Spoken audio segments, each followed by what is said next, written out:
Un hombre fue asesinado en el interior de un trufi. Para hablar de lo sucedido nos acompaña su hijo, John Saavedra. Muy buenos días y nuestros pésames por lo sucedido. Gracias. ¿Está detenido el agresor de su padre? Sí, el presunto o el que se ha declarado, por así decirlo, culpable del hecho en el que se había involucrado a mi papá, sí, dicen que lo habían capturado. ¿Qué declaró él? ¿Cómo sucedió el hecho? Mencionó que en el momento en que mi papá había salido de su casa, que pasó por la calle, el joven se encontraba durmiendo en la calle. Mi papá lo levantó y lo invitó a compartir.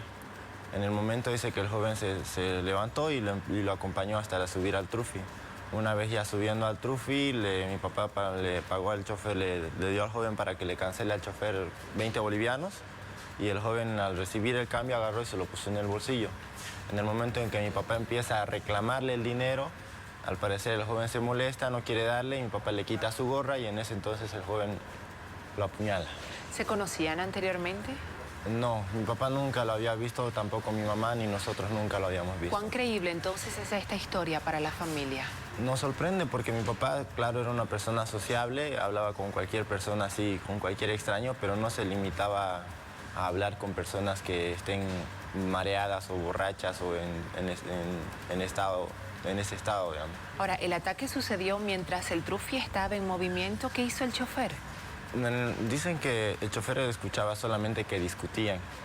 Y ya cuando terminó la discusión, o como así lo escuchó el chofer, el joven pidió bajarse del trufi, se detuvo, se bajó del trufi, empezaron a subir más pasajeros porque solamente eran ellos dos cuando estaban partiendo de ahí, como la parada de cerca, no había subido ninguna, solamente ellos dos. Cuando empezaron ya a subir pasajeros, se percataron de que mi papá parecía medio dormido, un poquito inclinado, y ya cuando se dieron cuenta ya se notaba que se estaban desangrando. ¿La puñalada fue directo en el corazón? Sí, hemos tenido entendido que sí, había traspasado una de las costillas y le dio justamente en el corazón.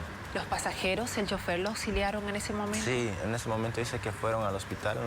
Había un hospital que estaba muy cerca, pero ya cuando lo llevaron intentando darle los primeros auxilios, dice que ya falleció mi papá. ¿Qué es lo que van a pedir ahora ustedes como familia? Lo único que queda, por ejemplo, en nuestro caso, como lastimosamente nosotros no tenemos muchos recursos para movilizarnos, como usted sabe, todo proceso judicial o todo proceso penal siempre se sigue mediante dinero, digamos, hay que movilizarse de un lado a otro, perjudicarse y tener tiempo. Y nosotros no constamos de ese valioso tiempo y de dinero para movilizarnos tanto. Solamente nos queda esperar que las autoridades pongan firme las cosas y no vaya a cambiar a última hora toda la situación como normalmente se ve en otros casos. ¿Hoy será la audiencia? Sí, tengo entendido que va a ser en la mañana. Él, sin embargo, fue detenido por otro caso, por otro delito. Sí, eso era lo que nos habían comentado, que nosotros lastimosamente no nos encontrábamos acá porque como mi papá era de Cochabamba, nosotros lo trasladamos hasta allá. Y nos habían dicho que había sido arrestado porque intentó robarle a un muchacho su celular y lo apuñaló por la espalda. ¿Es una persona ya con antecedentes? ¿Han logrado averiguar algo de él? Sí, según tenemos entendido, esa persona ya estuvo ya en la cárcel y hace unos pocos días había salido.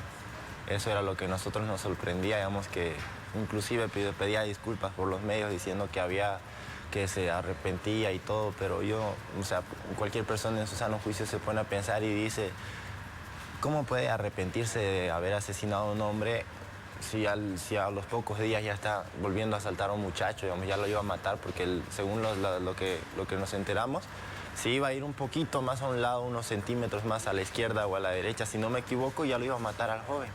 Y eso es lo irónico, que él se atreva a decir, no sé, por así decirlo estúpidamente, que diga, no, lo siento, que a nadie le parece lógico que una persona se finja, o para mí es fingir, creer que está arrepentido por hacer algo sabiendo que al poco tiempo ha hecho eso. ¿A qué se dedicaba su padre? Mi papá era taxista. Ya anteriormente tenía otros trabajos, pero como él siempre era su forma de decir, si no hay un trabajo, búscate otro, pero sí o sí tienes que salir adelante, no te quedes ahí. ¿Él a dónde se dirigía ese día? Mi mamá y mi papá habían ido a la verbena de Cochabamba, a la serenata en el parque urbano. Habían retornado en la madrugada, descansaron un poco y mi papá, como la mayoría de los padres de familia, a veces tienen estrés por el trabajo y todo eso. Como mi papá ya era un poquito mayor, digamos, no tanto, pero ya estaba por sus 42 años, él siempre tenía la manía de fumar cigarrillo cuando se sentía muy intranquilo, muy nervioso. Y él siempre salía así, normalmente salía a las 6 de la mañana y esa madrugada no podía dormir y él dijo que iba a ir a comprar cigarrillos. Ya en ese momento cuando salió, ya no volvió más. Bien, nos mantendremos atentos a lo que determine el juez en esta audiencia cautelar que se celebrará en horas de la tarde. Muchas gracias por la entrevista.